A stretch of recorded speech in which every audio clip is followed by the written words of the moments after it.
Hello, everyone. Thank you for joining us. My name is Chelsea, and I have Paul Dorsey with us. He is the general manager and managing member of Jantize America, and he's going to educate us a little bit more about their franchise opportunity. Paul, thank you so much for being with us. Hi, Chelsea. My pleasure. Hope things are good with you and the family down in Orlando.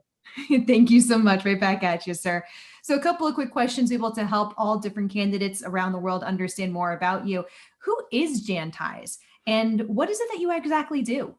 So thanks. And Jantize is a very unique franchise opportunity.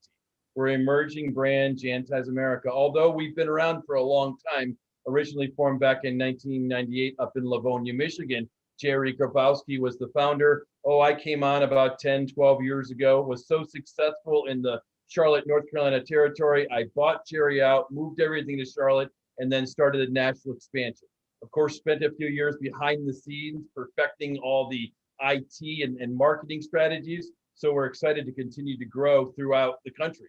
We're seeking major metros or maybe even football cities for our area developer. Some people call it a master franchise program. That's where the uniqueness comes from because most franchisors, and as you know, there's 5,000 different franchise opportunities. It's typically franchisor, McDonald's franchisee runs the store. At Jantize America, we have a second level we call the area developer. So my office in Charlotte, North Carolina takes care of all the billing, the credit, the collections on our proprietary JanView software. We sell and support the area developers. Our area developers then again purchase a major city like Tampa or Charlotte or Chicago, where they sell and support the local unit franchisees. And what is it exactly that Jantize does as a service? Great. So Jantize unit franchisees are full facility service providers, one-stop shop for all the commercial office space needs, whether it be nightly janitorial, ongoing stripping, waxing of floors, ongoing carpet cleaning, and of course, the COVID disinfectant. Oh, that's great to hear. So who are some of your competitors and how are you different? Well, my standard answer to that is, our only competitor is the status quo. So the only thing that's going to hold you back is the 6 inches between your 2 ears. Yes, there are other competitors such as Jan Pro or Janie King within this industry. Although both Jan Pro and Janie King are sold out, you couldn't buy one of their territories. And if you did buy one of those territories, it would be well past $1 million because they built it up so. There's a few other competitors such as Citywide, and they're all friendly competitors. I know all these guys, they all know me. We're very friendly competitors. So such as Citywide or even Office Pride, Todd down in Florida, they offer more of a unit franchise model where that unit franchisee builds a team, does his own sales and marketing, goes out and gets the business. The most number one thing which makes Jantize America different is my JanView proprietary software. So my office here takes care of all the billing, the credit, the collection, and with the touch of a button, the unit franchisees and area developers see everything they need on their phone. Chelsea, I really think I'm more of an IT company as of late than I am a franchisor. Oh, it's well said. I appreciate that. Thank you. So what is the time frame and the initial investment expected for a new area developer? Good question as far as the time frame to start up. So I have a basic procedure or sales cycle. Hey, let's get in the phone and get to know each other. Go over your basics, see what your background is. You get to know me, I get to know you. A few questions I really want to ask, some high level questions with our potential area developer candidates, whether they're in Tampa or Dallas or Chicago, is what's the real criteria? I don't want candidates to pigeonhole themselves into a restaurant or into a retail or into a business service. So they have to ask themselves some questions. Do you want a scalable business? Do you want to build some residuals? Are you looking to help and mentor other people? Those are all high level questions I like to discuss with my potential area developers in the first call. Chelsea, we've automated everything, as I mentioned, long before even COVID. So there's a step-by-step process, and it's all automated online. Hey, you go online, you see if you qualify, fill out the application, boom, you get sent over code, you watch the webinar. The webinar, it's me. It's similar to this. You've seen it 100 times too. It breaks down the 9 reoccurring revenue sources of an area developer and kind of the day in the life of an area developer. You watch the webinar, we set up a time for some Q&A, boom, even the franchise disclosure document is online and they can download it and read it at their own leisure. So speaking of that explanation more into a numbers term for some folks, time frame, is it a couple months, or are you looking shorter than that? Oh, certainly 30 days or less. Oh, okay, outstanding. And what about the initial investment? Can you talk more about the dollars? $75,000 for the territory, the major city, for the franchise fee. And then the candidate probably needs another $75,000, give or take. Hire a few sales guys, set up the office, build your team with your computers and desk and equipment. Okay, fantastic. So it is a small location that is needed. Definitely need to have a small location, maybe even a key man suite to start off with, although this is not work from home. There needs to be a location, the unit franchisees, it becomes a regional franchise development center for your local unit franchisees. So my guy, Robert Chess up in Raleigh, North Carolina, guess what? There's 79 unit franchisees in Raleigh, North Carolina, and they all can come into Robert's office and use the conference room when they're hiring employees, or the unit franchisees can come in and use the phones or use the copier or whatever else is needed. Robert is that central hub for all the unit franchisees in Raleigh, North Carolina. Got it. That was helpful. Thank you. So then you mentioned COVID. Can you explain a little bit more how Jantize is overcoming that as a service to its customers, as well as possibly for the new franchisees? So how scary this pandemic is, and it's really affected me and my family and our loved ones too. Although Jantize America, we've been fighting bacteria for over 20 years. And we've had swine flu and MRSA and the common cold and the common bacteria. So some of the things that we've done as far as the COVID, we've always done in the past, whether it's microbe spraying the locker rooms or the offices or whatnot. So we've always had that equipment. It's now just put a forefront. So I remember years ago, it was the last thing. Hey, we moved in our office. What are we going to do? Oh my gosh, who's going to dump the trash? Well, let's call a janitorial company and Google it or whatever. Now, as part of the building plan is, hey, how are we going to keep this place clean and bacteria free and safe for our employees?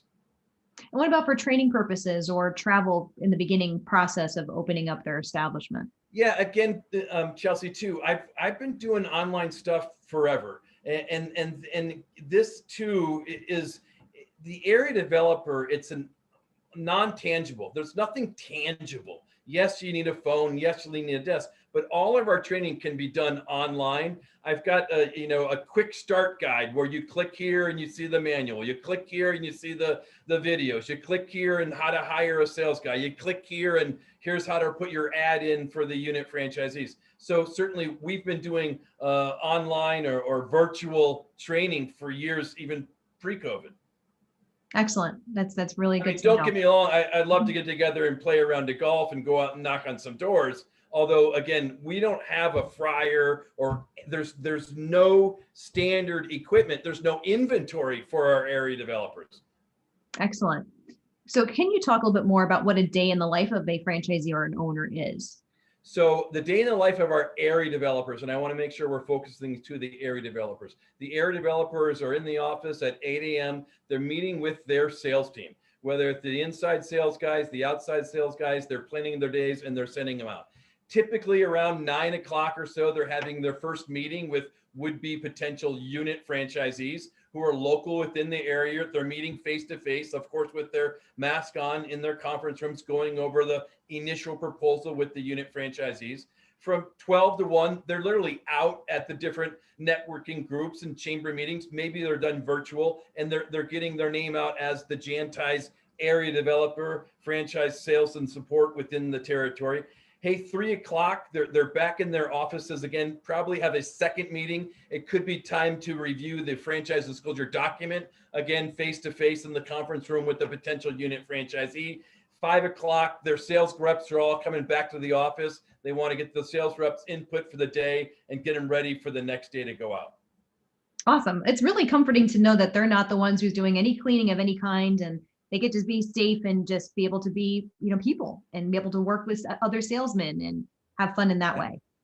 it truly is an executive sales and management position. Now, where it gets to be a misconception or a little confusion, they think it's the unit franchisee. The unit franchisees are those husband and wife teams that even the husband's working the full-time job at the car dealership or the bank or maybe the manufacturing plant. And that unit franchisee, well, guess what? He starts his day at 6 o'clock as the unit franchisee goes out to take care to all the customer service and operations of the nightly janitorial.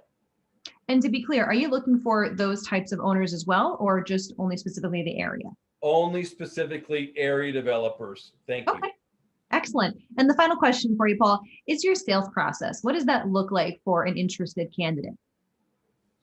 So the sales process, again, we have a quick phone call or a quick video chat, kind of like this. We'll get to know each other. I'll send them an invite. Hey, check out the website. And literally there's over 100 different videos of me and the other area developers and testimonials that we've had on different radio shows. So you can get to know and get to know Jantize and what we're all about. After that, there's, again, see if you qualify. And you got to be able to qualify. And Chelsea, the number one reasons why candidates don't qualify, it's about the finances. Hey, this is not a get-rich-quick program. It's going to take a $75,000 initial franchise fee and $75,000 startup to get that office. So if you don't have $150,000 liquid capital, we probably got to pump the brakes, go to the SBA, use your different finance resources that you can get the cash flow or the capital to run the business. After that, again, review the franchise disclosure document. I want to make sure we're all on the same page, which is really odd or different for us too, because our franchise disclosure document is literally 200 pages. Because one of the exhibits in our franchise disclosure document is the unit franchise disclosure document, which the area developer will then use with the help of my legal team to sell franchises in their great state with all the rules and regulations. So they got to make sure they're understanding the unit franchise agreement along with the area developer agreement. Certainly, once we are all on the same page, questions, answers, and if they don't have 10 questions, I know they didn't read it, right? So after that, we'll set up not necessarily a day discovery, but some validation calls. I like to set these validation calls up on, hey, Mr. Candidate, you name the time and the date, either between 8 a.m. and noon on Tuesday or 12 noon and 5 p.m. on Thursday. And every one of my area developers will call you within that hour on the hour. Because remember, we're also interviewing you. We want to make sure that you're a good fit for us and you're a good fit with Guy in Greenville or Jim in Atlanta or Sean in Louisville or Robert in Raleigh. So they have a chance to talk to all those guys about their day in the life too. That's outstanding. Sounds really exciting. Great. I appreciate you breaking that all down. So everyone, please reach out to your brokers for more information about Jantize, and you'll be able to then be connected with Paul. Paul, thank you so much. Stay happy, stay healthy. Thank you.